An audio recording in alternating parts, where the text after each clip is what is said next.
Hola, buenos días a todos. Mi nombre es Gabriela Peirano, soy médica de la Unidad de Cuidados Paliativos del Hospital Tornú, Fundación FEMEDA, y docente del Programa Argentino de Medicina Paliativa. Bueno, hoy nos toca hablar de dolor por cáncer, por una cuestión más bien didáctica. Vamos a dividir la charla en dos. En la primera parte, que es la que vamos a empezar ahora, vamos a hablar sobre evaluación del dolor por cáncer y vamos a hablar algo de su fisiopatología, pero más que nada para comprender el abordaje integral que es tan necesario en estos pacientes. Y en una segunda parte vamos a hablar sobre uso racional de opioides y haciendo hincapié en su implementación en la práctica clínica diaria. Espero les sirva y todo esto va a estar complementado después con la lectura también. A ver si puedo avanzar. Vamos a empezar entonces a situarnos en la problemática que existe a nivel mundial. Según la Organización Mundial de la Salud, cada año 7 millones de personas padecen dolor por cáncer de una intensidad moderada, severa y sin recibir tratamiento. Y se sabe también que por medio de los cuidados paliativos se puede proporcionar alivio al 90% de estas personas, ¿sí? Atendiendo no solamente a sus necesidades físicas, sino también a sus problemas y necesidades psicoemocionales y espirituales. Y la Organización Mundial de la Salud finalmente insta a los estados a mejorar el acceso a la morfina y a implementar políticas abocadas a los cuidados paliativos, ya que el dolor por cáncer aqueja al más del 80% de los pacientes con enfermedades avanzadas. Alarma además los resultados de esta revisión, que está publicada en el año 2017, donde lo que hacen es revisar artículos desde el año 66 al 2005, 54 artículos, y compararlos con los resultados del 2005 al 2014 en cuanto a la prevalencia de pacientes con dolor. Y fíjense que en el primer grupo, ¿sí?, es del 50% en todos los estadios, y no hay diferencias significativas con el segundo grupo, y lo mismo pasa cuando subanalizan a los pacientes con dolor moderado a severo, ¿sí?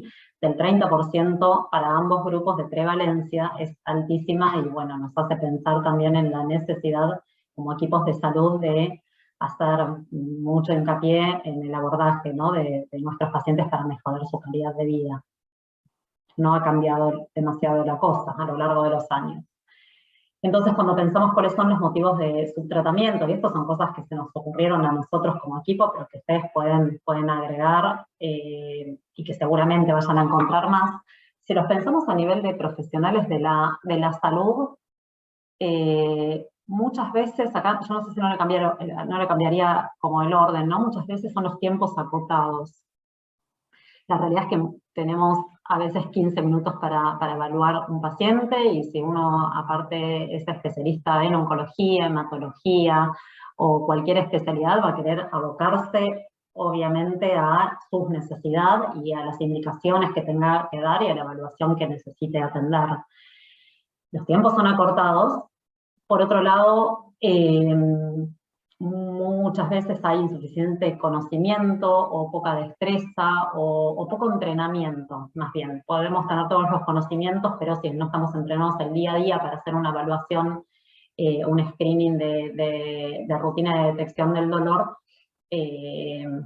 puede ser que lo dejemos de lado. Y todo esto también se relaciona y se vincula, lo vamos a mezclar un poquito con este cuadro, con la población, porque desconoce sus derechos. Entonces van a la consulta y no lo piden, no lo traen como problema, porque desconocen sus derechos, no lo mencionan muchas veces el que tienen dolor o que aquejan algún síntoma, excepto que sea muy, muy, muy importante. Y porque aparte muchos tienen el preconcepto, la concepción de que es normal que duela porque tienen cáncer avanzado, y si tienen cáncer tienen que doler y me lo tengo que bancar.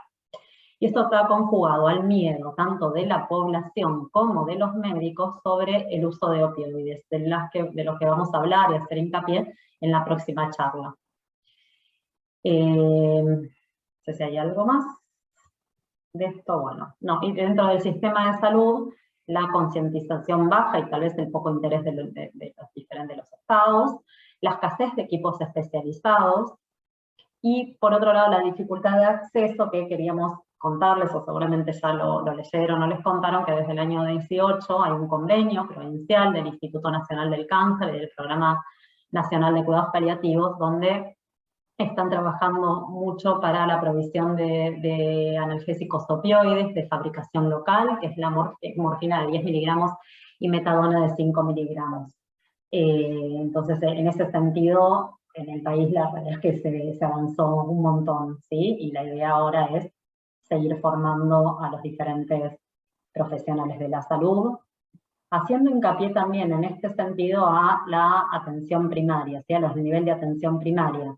Fíjense que, según la Organización Mundial de la Salud, del 10 al 20% de los pacientes padecen dolor por cáncer que requiera un abordaje complejo, por lo cual se sabe que el resto, ¿sí?, de los pacientes pueden ser atendidos en un nivel de atención primaria por su especialista, supónganse el oncólogo, y es ahí a donde apuntamos también, y bueno, muchos de ustedes deben estar haciendo este curso también por esto, ¿no? Como poder ampliar los conocimientos, el entrenamiento, tener nociones de uso básico, aunque sea de opioides, y de hacer un screening también y estar atentos a las necesidades de los pacientes y al tratamiento del dolor. Pero ¿qué es el dolor en realidad, no? Y la definición de la Asociación Internacional de Estudio para el Dolor, en el año 94 lo definió como una experiencia sensorial o emocional desagradable asociada a un daño real o potencial en un tejido o descrito en términos de dicho daño, ¿sí? El análisis de esta definición, una de las cosas que más hicieron hincapié los especialistas y que por lo cual después se cambió en el año 2016, fue que la intensidad puede no ser proporcional al daño original, ¿sí? Y en este sentido, ahora lo vamos a analizar, la cambian a esta segunda definición que dice que es una experiencia angustiosa asociada a un daño tisular real o potencial. Esta parte no la cambiaron, que también había sido una cosa a pensar, ya que muchos, una de las cosas que decían en las críticas constructivas que hacían es que se puede experimentar dolor en ausencia de daño tisular, ¿no? Pero agregan esta parte que nos parece valiosa y nos parece más adecuado, que tiene componentes sensoriales, emocionales, cognitivos, haciendo referencia a lo aprendido, y sociales, ¿sí? Y nos parece más adecuado, y es un poco lo que vamos a trabajar ahora en los próximos minutos.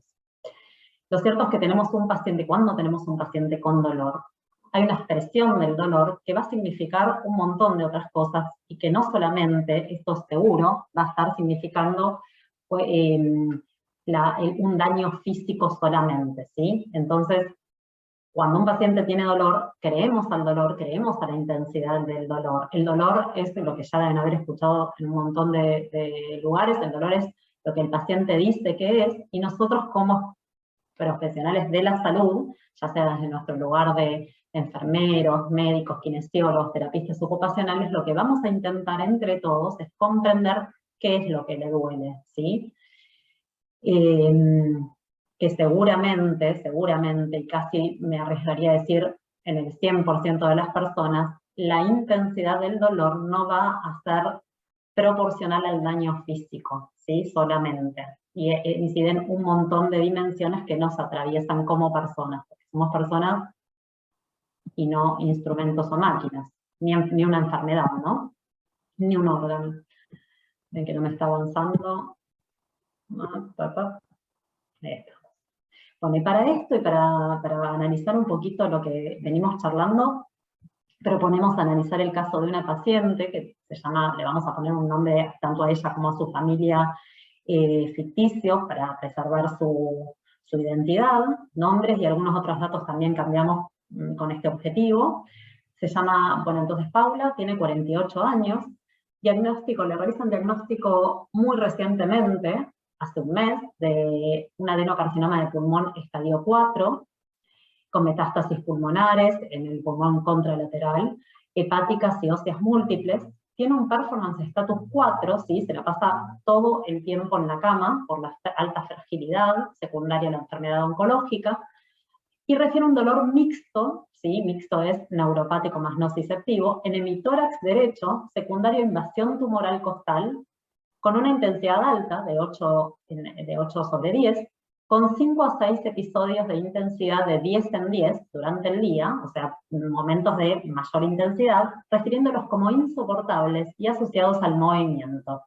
Y se encuentra en tratamiento con diclofenac 150 miligramos día. Cuando me hizo el oncólogo le dijo que no era posible de realizar un tratamiento oncoespecífico por la alta fragilidad, más allá, y la enfermedad avanzada, pero con alta fragilidad, ¿no? Entonces, pensando esta paciente, ¿no? Y hacer un ejercicio cada uno por su cuenta. ¿Qué tratamiento le daría para el dolor? Un segundo, si quieren acá ponen pausa, lo pensamos, y lo primero que tenemos para decir es que justamente, y de la mano a lo que venimos charlando recién, es una descripción puramente física de la condición de Paula, ¿no? Nos estaríamos olvidando, yo acá no podríamos dar más que tal vez algún rescate de morfina en la sala de espera, como para que ella pueda hablar más tranquila, o en la casa, si la vemos en domicilio, para que pueda expresar más tranquila toda su situación, pero francamente nos vamos a quedar cortos solamente con la morfina. Estaría bien dar un rescate, esperar su efecto y seguir charlando, ¿no? Pero nos falta todo esto, la vida de Paula, ¿sí? Tratar de comprender su vida, tratar de comprender su esencia, sus deseos, sus preocupaciones. Y Paula, con un poquito los anteojos, Paula vive entonces con 4 hijos, que son sus 4 hijos. Tiene muy mal vínculo con Mirta, su mamá. Su papá falleció de cáncer con una experiencia muy dolorosa hace 6 años, donde ella fue una de las cuidadoras y lo vio sufrir mucho. Sus 2 primeros hijos, Elisa y Javier,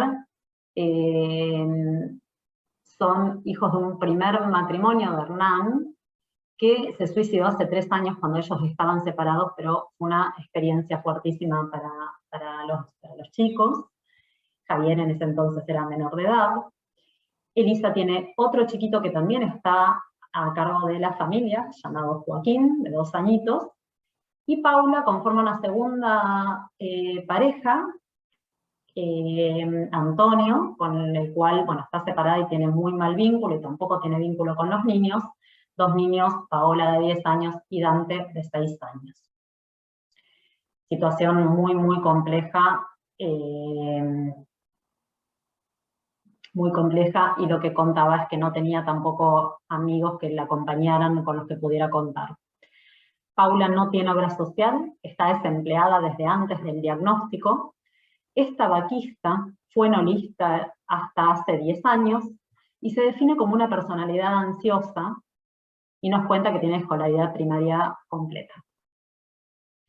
Entonces acá, si nos ponemos a analizar un poco lo que le pasa a Paula, además de sus síntomas físicos, que sí lo tiene, sí tiene un cáncer avanzado y sí le está comprometiendo nervios, estructuras diferentes como músculo, hueso, etc., la realidad es que tiene un diagnóstico reciente de una enfermedad avanzada, fuera de chance de tratamiento, con alteración por pérdida de peso, y por este hecho de presentar un performance status 4 y estar absolutamente todo el día en su cama sin poder levantarse, de su imagen corporal, de su funcionalidad, todas las cosas que hacía ya no puede hacerlas, no los puede siquiera llevar a sus niños al colegio, a las diferentes actividades, levantarse para comer con ellos, o con mucha dificultad con una silla o un andador, caminando muy poquitos pasos se puede acercar al baño, es lo único que puede hacer. La frustración, el enojo, la tristeza por no poder realizar tratamiento, y obviamente surge acá, que esto es algo que se ve muy frecuentemente en las personas jóvenes cuando tienen hijos, es la preocupación por el cuidado de sus hijos. De ellos, los que trabajan, si hablamos de una cuestión más monetaria, es Elisa y Javier, salen a trabajar, mantienen en este momento a sus hermanos también, pero hay toda una situación de cuidados y que no tiene ningún otro referente tampoco, ni siquiera su mamá, Mirta. por lo cual es una preocupación enorme y generalmente es lo que más preocupa a las personas jóvenes que están con una enfermedad avanzada y potencialmente incurable. Propongo que hagan, si quieren, nuevamente una pausa y traten de pensar las diferentes estrategias que podríamos llegar a implementar con Paula de una manera integral, teniendo en cuenta todas estas cuestiones que la están atravesando, que atraviesan su vida y que generan sufrimiento. Y en este sentido empezar como a trabajar un poco cuál es el objetivo de la clase, que no es solamente el tratamiento del dolor físico, ¿no? Entonces les propongo esto y después continuamos. Y teniendo en cuenta la integridad de la persona, que es lo que venimos exponiendo, ya en el año 1964, Cicely Saunders desarrolla el concepto de dolor total, ¿no? Teniendo en cuenta no solamente la dimensión física de la persona, sino sus dimensiones psicoemocionales, sociales, culturales, espirituales. Y surge el concepto de sufrimiento. Entonces, en este sentido, podemos ver al dolor como la expresión del sufrimiento de la persona. En este sentido, entonces, hay una amenaza en la integridad física, que puede ser en el caso de Paula la enfermedad avanzada, progresiva, que le está causando estragos en su vida, y los recursos, en más o en menos de cada persona, hacen que haya más o menos sufrimiento, ¿no? Acá está definido como ausencia percibida de recursos, pero uno lo podría ver como escasez de recursos, o recursos en más o recursos en menos, que se van a traducir en más o menos sufrimiento. A ver si podemos ampliar un poquito en la que viene. Que entonces el tumor y sus tratamientos pueden provocar un estímulo doloroso, y eso es lo que estudiamos desde el primer año de la carrera de medicina, que va por la vía espinotalámica lateral, es decir, que es la vía de la sensibilidad termoalgésica, llega a la corteza cerebral y se provoca la nocicepción. Si esto terminara acá y no estuviera influido por las otras áreas que nosotros acabamos de mencionar, la realidad es que con morfina deberíamos calmar el dolor en el 100% de los pacientes. Pero como somos personas y nos pasan cosas dentro de todas nuestras dimensiones, es que justamente estamos trabajando tan fuertemente esto, porque si nosotros queremos hacer tratamiento del dolor por cáncer con opioides solamente, nos va a ir mal, ¿no? No vamos a lograr alivio en la gran mayoría de los pacientes. Hay algunos pacientes que tienen muchos recursos psicoemocionales, una vida más apacible, con menos vulnerabilidad, y que probablemente nos ayudemos mucho, igual con el opioide. Pero teniendo en cuenta, y sobre todo en los casos de dolor complejo, tenemos que tener muy en cuenta el resto de las cuestiones que nos pasan en la vida, que le pasan en la vida de las personas que atendemos. Y en este sentido vamos a agregar una cosa más a lo que veníamos diciendo, que podemos poner en la balanza entonces factores distresantes, como todos los que mencionamos en Paula, pero también hay factores favorecedores. Y de repente, si es una de nuestras funciones como profesionales de la salud, indagar y tratar de redescubrir algunos factores que tal vez en una primera entrevista no aparecen, pero puede ser una vecina que pueda encargarse de llevar a los chicos al colegio, o un tío con el que estaban distanciados y de repente se pueden volver a rearmar algún vínculo y hacerse cargo de alguna situación, tanto en su presencia como económica. Puede haber otros factores favorables, como algunas cuestiones o experiencias previas también de Paula, y a trabajar también con las diferentes áreas que integran al equipo. Y en este sentido vamos entonces a este segundo cuadrito, que son los moduladores, ¿no? Las vías descendentes inhibitorias. Las vías descendentes inhibitorias que a través de los haces espinoreticulares y espinomesencefálicos van a dejar, yo diría que son las que dejan por un lado huellas, ¿no? Dejan y quedan en la memoria sobre experiencias previas, desde chiquito nos golpeamos, cómo lo vivenciamos ese golpe, el corte en una mano, o diferentes cosas que nos pueden haber pasado, y eso ahora va a influir en la expresión del dolor, y que también hacen y dejaron huellas en nuestra conducta, en nuestras emociones, en nuestra afectividad, a cada cosa que nos pasa, de cómo las vamos a expresar. Eso por un lado. Y por el otro, en las vías descendentes inhibitorias lo que hacen es liberar neurotransmisores como son la serotonina, la noradrenalina, que a veces también tratamos de estimularlo a nivel medicamentoso, por ejemplo, con algún antidepresivo, ¿no? Con la duloxetina, la mitriptilina, ¿sí? Que inhiben la recaptación de serotonina y noradrenalina, y lo que hacen es aumentar a nivel presináptico y ayudan también. Pero aparte de mejorarlo con medicamentos, también justamente con toda nuestra acción, la del psicólogo, la del terapista, etcétera, que van y conducen también a aumentar estas vías inhibitorias, ¿sí? Las que inhiben al dolor. Todo esto y todo lo aprendido y las vivencias previas y lo que está sucediendo en cada persona hacen a la capacidad de adaptación y de superación de la persona, que se llama resiliencia, ¿sí? Entonces, de repente van a aparecer personas con mucha complejidad, con mucha enfermedad, con todas las cuestiones o los factores distresantes que acabamos de nombrar, por ejemplo en Paula, y que de repente tienen mucha capacidad de superación, y la expresión del dolor va a ser menor tal vez que una persona con idénticas características, pero con menor capacidad de adaptación, ¿sí? Y la capacidad de adaptación tiene que ver mucho con esta columna, y con otras experiencias a lo largo de la enfermedad también. Entonces, de repente van a aparecer, en este sentido, pacientes con mucha enfermedad, con mucha progresión y con pocos síntomas, ¿sí? Que lo están afrontando de una manera positiva. Y después tenemos otros pacientes que una enfermedad recién inician, se acaban de esperar un diagnóstico, que hasta tal vez tengan chance de hacer algún tratamiento con mejores expectativas, y vienen con muchos síntomas, ¿sí? Y tiene que ver justamente con esto. Perdón por hacer hincapié tanto en lo mismo, pero me parece que es la parte más importante de esta charla. Y entonces, en este sentido, ya lo dijimos, pero repetimos que el objetivo está centrado en la persona enferma y no en su páncreas, y no en su pulmón, y no en su hígado, nunca centrado el objetivo en la enfermedad, ¿sí? Para ninguno de los profesionales de la salud debería ser así. Si bien obviamente el oncólogo se va a abocar más, por ejemplo, ¿no? En el tratamiento del cáncer de pulmón, del cáncer hepático, etcétera, etcétera, pero contemplando siempre entonces a la persona como persona y no como un órgano o una enfermedad.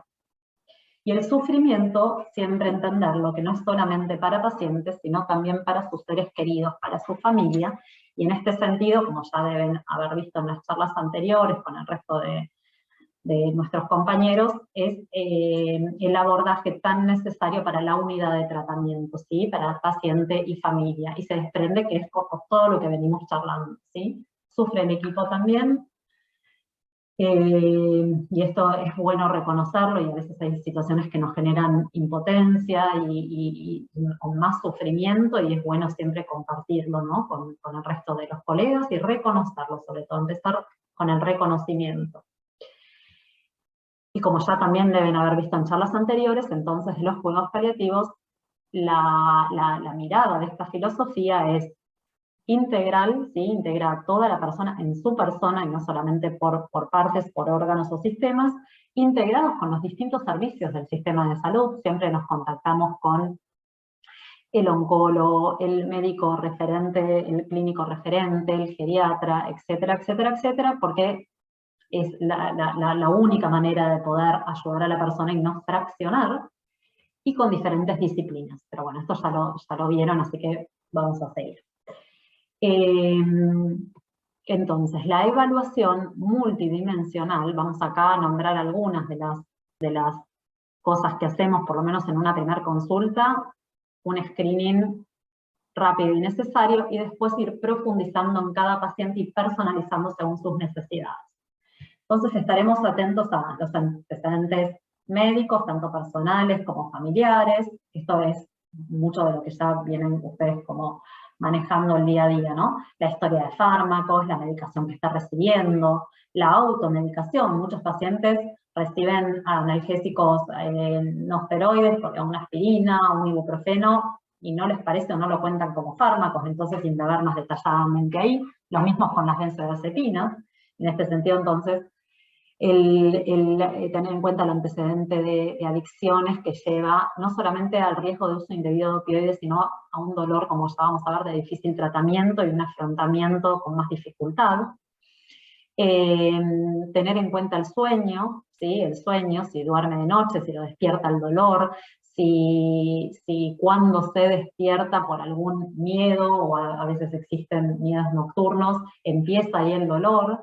Tener en cuenta el hábito evacuatorio, ¿sí? Sabemos que los opioides constipan, pero esto ya lo vamos a ver en la próxima charla y vamos a ampliar ahí. Y esto que decíamos recién, la importancia de tener en cuenta, que no se hace desde la medicina biológica muchas veces, y es como la idea de empezar a pensar las situaciones desde otra manera, cambiar la cabeza en ese sentido, tener en cuenta la red familiar ampliada, los amigos, y algo que sí tenemos siempre en cuenta es quién sería la persona más significativa o de apoyo para él, para nuestro paciente, que puede servirnos para varias situaciones a bordo, ¿no? Una es para tomar decisiones en una situación que él no pueda, o no esté, o no tenga la capacidad, o tenga alguna alteración cognitiva en algún momento. Y también muchas veces se diferencia de la persona que se siente más apoyado para hacer trámites, porque la crea más capaz, porque de repente es un familiar que es un enfermero y le es más fácil manejarse por los hospitales, etcétera, etcétera, etcétera. Tener como identificadas esas personas del referente, digamos, porque podemos llamarlo amoroso o de confianza, otro referente puede ser diferente o el mismo, de confianza para la toma de decisiones, y el referente también a nivel más burocrático, por así llamarlo, es muy, muy importante identificarlos. Espiritualidad de la persona es un capítulo amplísimo que van a ver en el transcurso del curso y hacer hincapié acá y repetir a lo que ya seguramente vienen charlando, que la espiritualidad no se refiere solamente a la religiosidad, sino que tiene que ver con un montón de otras cosas que son tan importantes y tan trascendentales para la vida de una persona. Y después todo lo que hablamos de la situación social, no solamente económica, sino de las barreras arquitectónicas. ¿Cuántas veces decimos, bueno, venga la semana que viene y tal vez no es una persona que no llega a pagar el colectivo? Hablar de un paciente, supónganse que le queremos dar el alta y viva en un tercer piso por escalera, y que cuando vino lo pudieron bajar, pero ya no puede volver al mismo hogar. Que no puede salir los días de lluvia porque se inunda el barrio donde vive, etcétera, etcétera, etcétera. Tener en cuenta todas estas cuestiones, ¿no? Como para también poder implementar un abordaje adecuado. El examen físico y el examen mental, pero que después lo vamos a ver cuando veamos opioides un poquito más. Y acá es tener en cuenta un poco, hay pacientes que ya desde la primera consulta decimos, va a ser difícil de tratar. Y esto es importante, sobre todo en el primer nivel de atención, que lo tengan en cuenta, porque son pacientes con los que se pueden sentir frustrados, son pacientes a los que hay que prestar más atención, son pacientes a los que seguramente vayan a tener que derivar a un tercer nivel o pedir ayuda a un tercer nivel para un acompañamiento y un seguimiento conjunto, de manera conjunta, que son los pacientes que tienen dolor o que tienen dolor neuropático. Acá adelanto, y ya lo vamos a ver también, que el dolor neuropático puro se da en un muy bajo porcentaje de pacientes con cáncer, ya después lo vamos a ver, pero que tienen algún componente neuropático, ¿sí? Generalmente se presentan como dolor mixto, ¿sí? Dolor mixto es un dolor nociceptivo sumado a un dolor neuropático, y esto es porque el mismo tumor generalmente arrasa con diferentes estructuras. Pero cuando hay un componente neuropático, que es un 40% más o menos de los pacientes, el dolor puede ser de un más difícil tratamiento. No significa que esté dentro del 10% que no vayan a poder tratar en un primer nivel, pero sí que nos puede costar un poco más. Y ahí vamos sumando otros porotos, ¿no? En el paciente que tiene dolor incidental, que el dolor incidental se manifiesta ante los movimientos, es un dolor, supónganse un paciente con una fractura de cadera, ¿sí? Cada vez que se levanta de la cama, o se reposiciona en la cama, o lo van a bañar, duele ahí. Y tal vez el resto del día está quietito en la cama y no duele. Bueno, esto puede pasar no solamente con la fractura, sino con diferentes metástasis óseas, que puede pasar con un dolor incidental espontáneo, como es algunas manifestaciones de dolor neuropático. Seguimos sumando porotos, el distrés psicológico, el sufrimiento, no lo vamos a volver a mencionar todo, pero justamente de lo que venimos hablando, y es pacientes con más sufrimiento y menos capacidad de adaptación, mayor posibilidad de dolor de difícil manejo, el comportamiento adictivo, y acá se suma también el tabaquismo, que muchas veces no lo tenemos en cuenta, pero el tabaquismo severo sobre todo, lo tomamos como un factor y un componente adictivo, y pueden ser pacientes con de más difícil tratamiento, como que lo podemos tomar como una conducta compulsiva. La alteración cognitiva puede incidir en más o menos, porque muchas veces los pacientes con alteración cognitiva pueden subexpresar el dolor también, ¿sí? Y otros pacientes pueden tener un quejido, ¿sí?, permanente sin tener dolor. Entonces, acá y en estas situaciones vale la pena ampliar y a veces pedir ayuda, porque no es tan fácil de poder detectar, ¿no? Y los pacientes con tolerancia a opioides, una escalada rápida de opioides que tiene que ver más bien con una condición farmacológica, que depende a veces del fármaco, pero también de algunas personas. Cuando la escalada es rápida, cuando hacen tolerancia rápida, me refiero, y esto nunca lo podemos ver en una primera consulta, pero es algo a pensar en los pacientes cuando vemos que, a pesar de todo el tratamiento interdisciplinario, están requiriendo cada vez de más dosis de opioides. Complejo, porque acá habría que hacer un análisis de situación mucho más amplio de lo que hace el dolor de difícil manejo, pero bueno, lo menciono para después el que quiera como profundizar con lectura u otros cursos y ampliar, ¿no? Como con cursos un poquito más avanzados. Y después otros autores proponen la intensidad inicial de dolor, como predictor de mal pronóstico, y los pacientes jóvenes. Yo coincido sobre todo con esto segundo, con los pacientes jóvenes generalmente se evidencia mayor sufrimiento, por todo lo que venimos hablando, y la vulnerabilidad social. Ni hablar, y es lo que estamos viviendo, creo que todos los que estamos acá como presenciando y escuchándonos.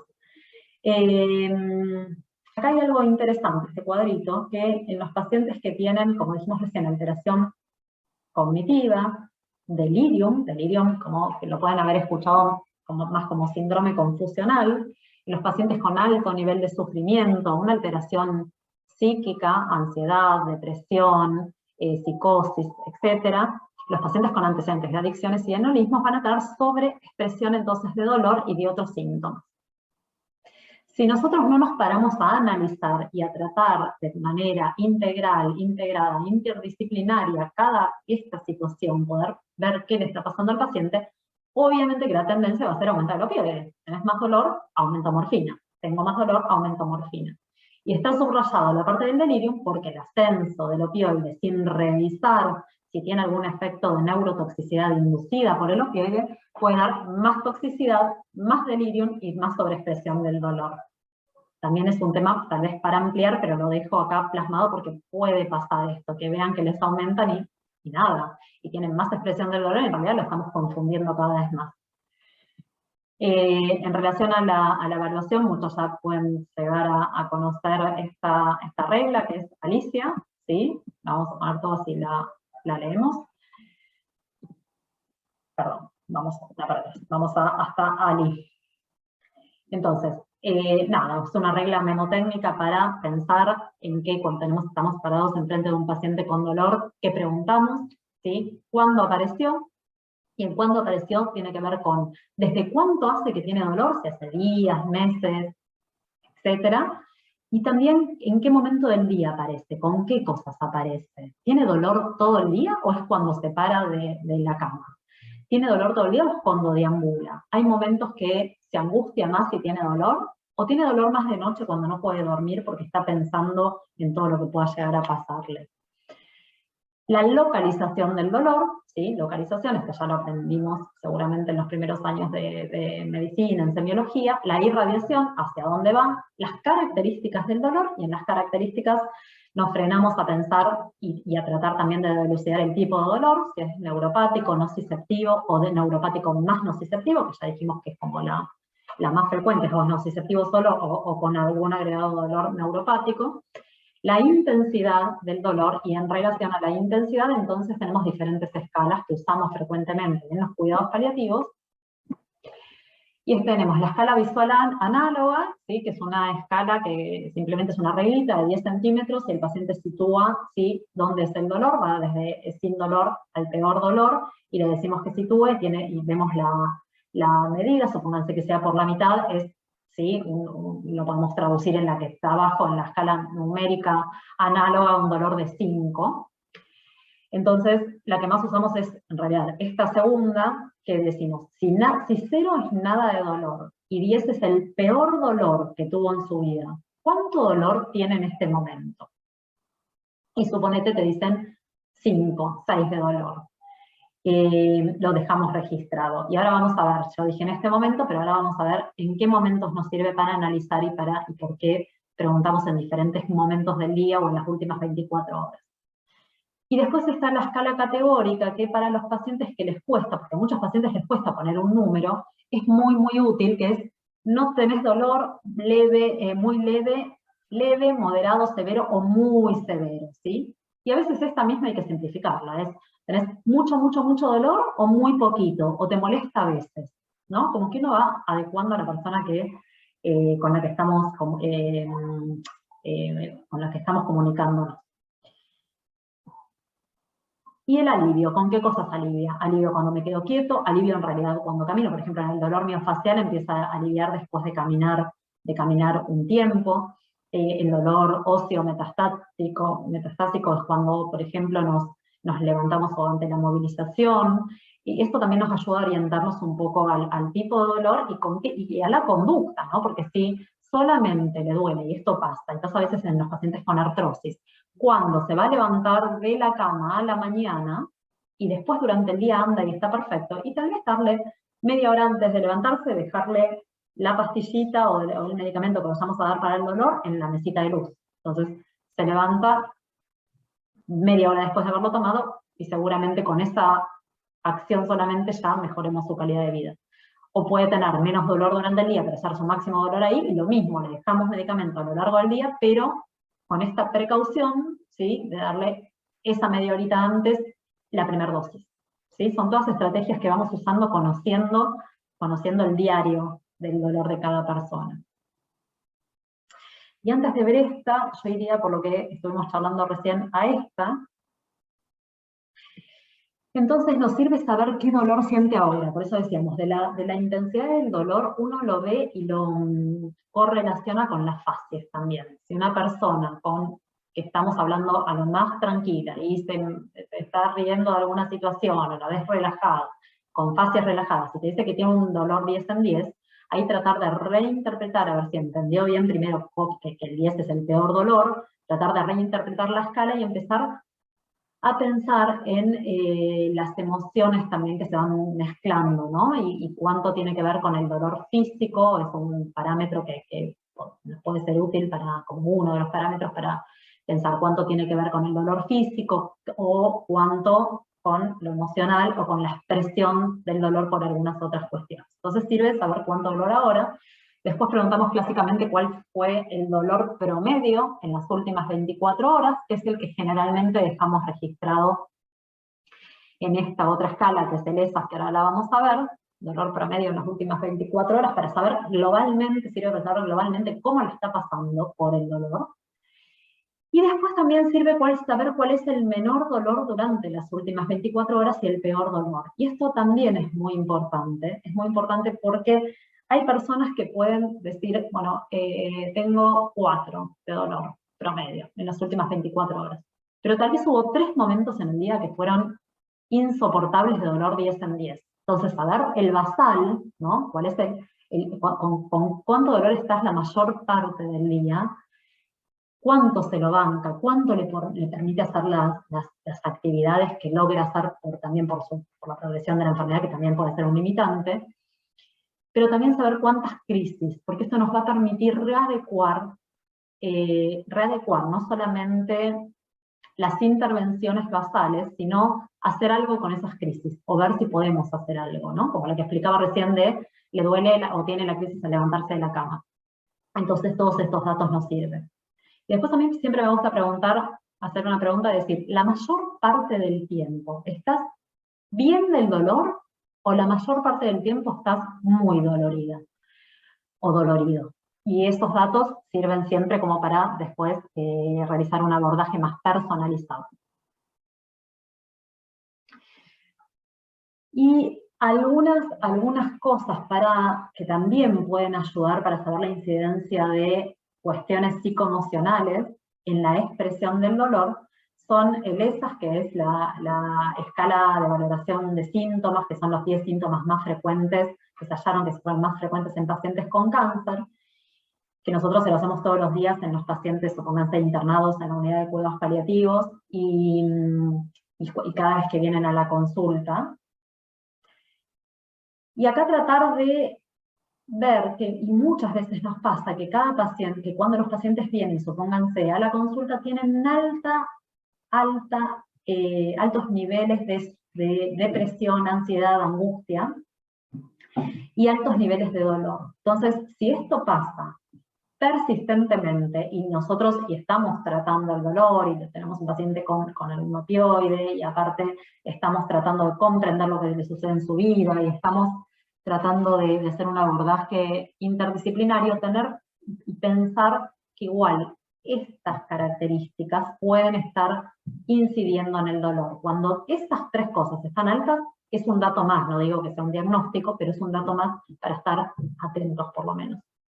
Y después también tenemos el termómetro emocional del 0 a 10 que uno puede preguntarle para saber para la persona. Y hay dos cosas. Una es la principal preocupación, ¿no? Porque nosotros lo podemos ver o con mucho dolor, o con vómitos, o etcétera, etcétera, etcétera, pero siempre es muy, muy importante saber cuál es su principal preocupación. Así que es la que vamos a tener que atender más tempranamente. Entonces, su principal preocupación, o sus tres preocupaciones principales, si vemos que vienen con una sopa de malestar y de preocupación, uno puede decir, bueno, para ordenarnos, la verdad es que entendemos el altísimo sufrimiento, entendemos que te están pasando muchas, muchas cosas, pero para poder ayudarte necesitamos identificar cuáles son las cosas que más te molestan, porque todas juntas va a ser como muy, muy difícil. Y entonces, en ese sentido, buscar y preguntar cuáles son, tal vez, digo, ¿no? Arbitrariamente, sus tres preocupaciones principales. Y tal vez lo vemos muerto de dolor, y la preocupación principal es que está el chiquito en el colegio y que no llega a buscarlo, ¿no? Y en este sentido, entonces, marque los aspectos problemáticos, físicos, emocionales, familiares, vocacionales, económicos, espirituales. Bueno, son todos datos que sirven como para personalizar la atención de cada paciente. Entonces, acá esto ya lo dijimos, en crisis y en basal en dolor. Y por último, esta es una escala, el Brespan Inventory, que está en realidad validada para dolor crónico no oncológico, pero se puede adaptar perfectamente para pacientes con dolor crónico o oncológico, siempre y cuando su performance status sea bueno, porque en un paciente que está más cercano al final de la vida, o que está permanentemente en la cama, obviamente que esto no lo vamos a poder adecuar. Pero los pacientes que siguen yendo a trabajar, que vienen caminando a la consulta, que siguen con la actividad diaria, es una escala que sirve, y sirve por esto mismo que decía recién. Uno puede, en los pacientes con mucho dolor, a veces, y que se aquejan de dolor y que vienen a las próximas consultas, doctora, usted lo que me dio, la verdad es que no me calmó en absolutamente nada, y vuelve a la otra consulta y no le calmó en nada. A veces uno puede visualizar, y esto es algo que se lo puede autoadministrar ahí mismo en la sala de espera, que la actividad física mejoró, que está de mejor ánimo, que tiene más capacidad para caminar, que en el trabajo está mejor, en las relaciones con otras personas, en el sueño, en la capacidad de diversión. Y esto también, la realidad es que sirve mucho para mostrar, bueno, está bien, estás seguís con dolor, él sigue refiriendo dolor 10 en 10, pero algo bueno pasó desde el seguimiento porque cambiaste en esto, en esto y en esto, ¿no? Entonces también sirve para, longitudinalmente, digo, para poner en evidencia algunos logros del tratamiento que en algunos pacientes que siguen expresando altísima intensidad, la realidad es que frustran. Acá vamos a frenar en la primera parte de la charla y nos vamos a ver después entonces en lo que hace al manejo de opioides y su aplicación en la práctica clínica diaria. Muchas gracias por la atención, espero no haberlos aburrido demasiado.